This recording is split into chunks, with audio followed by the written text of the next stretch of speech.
Nothing is wrong with you. Let that sink in.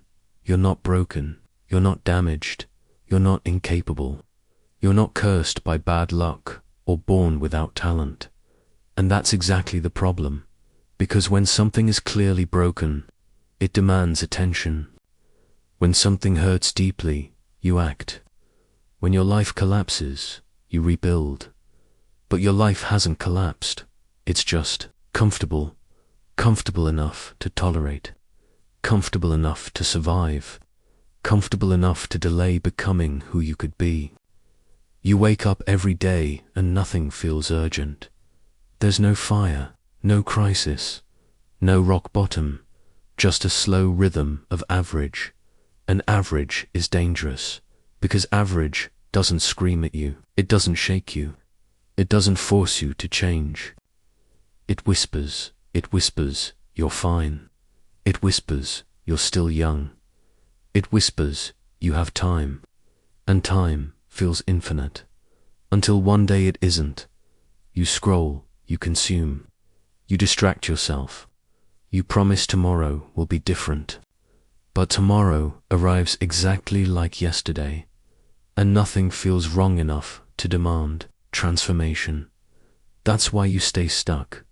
Not because you lack intelligence, not because you lack potential, not because you lack strength, but because nothing in your current reality is painful enough to force evolution.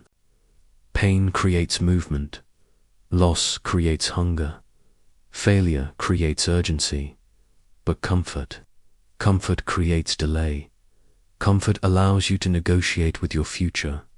You tell yourself, I'll start next week. I'll get serious soon. I just need the right moment. But the truth is, there is no right moment. There is only a decision, and you haven't made it yet. You say you want more discipline, but you designed a life that makes laziness easy. You say you want focus, but you feed your brain constant distraction.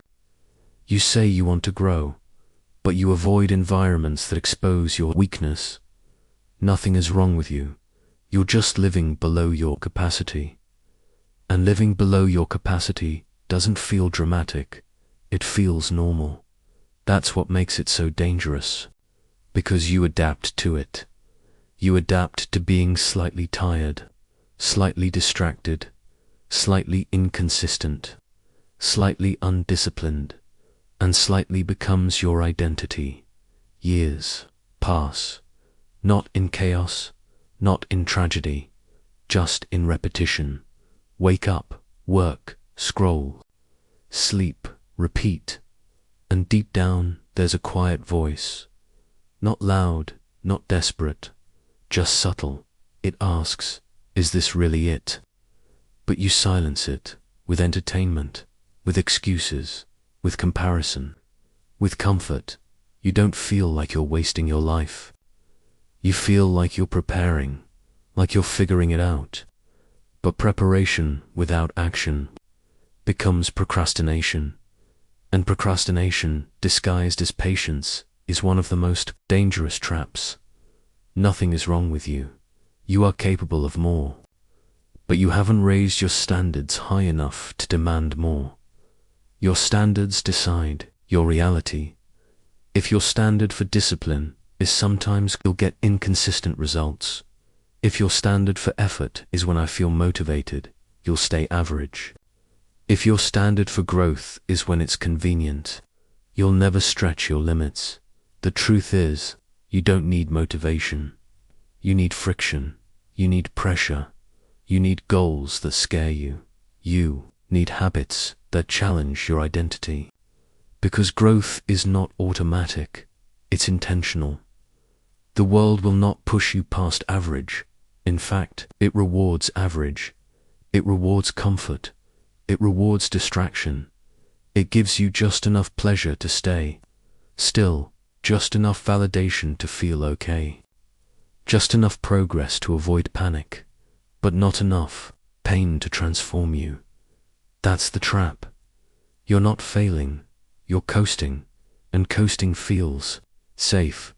Until you look back 5 years from now and realize you had more in you. You had the ability, you had the strength, you had the time, but you didn't demand it from yourself. Nothing was wrong with you. You just never pushed beyond fine. You never decided that average was unacceptable. You never declared war on your comfort, because comfort doesn't look like the enemy. It looks like rest. It looks like relaxation. It looks like balance. But when comfort becomes your default state, growth becomes optional. And when growth is optional, stagnation becomes inevitable. You don't need a breakdown. You need awareness. Awareness that comfort is stealing your urgency. Awareness that distraction is training your brain to settle. Awareness that potential means nothing without pressure. The most dangerous place you can live is not at the bottom, it's in the middle. Not struggling enough to fight, not thriving enough to feel fulfilled. Just existing in a loop, and loops feel safe. But loops don't build legacy. If you want more, you must create tension. You must raise your standards so high that your current habits feel unacceptable. You must design a life that demands growth. You must remove the safety nets of laziness. You must put yourself in rooms where average feels embarrassing. Because once you increase your standards, everything shifts. Your routine becomes sharper. Your focus becomes intentional. Your energy becomes directed. Your identity begins to evolve. And life becomes harder, but also meaningful, because pressure creates clarity. Discipline creates confidence, and action creates identity. You don't become powerful by waiting.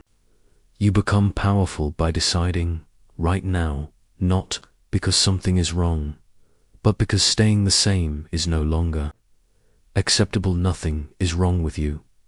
You are not broken. You are under-challenged. You are under-pressured.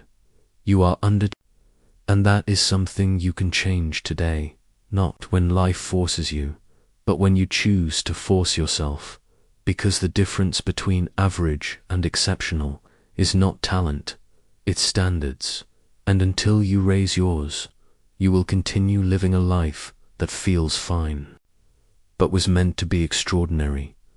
Nothing is wrong with you.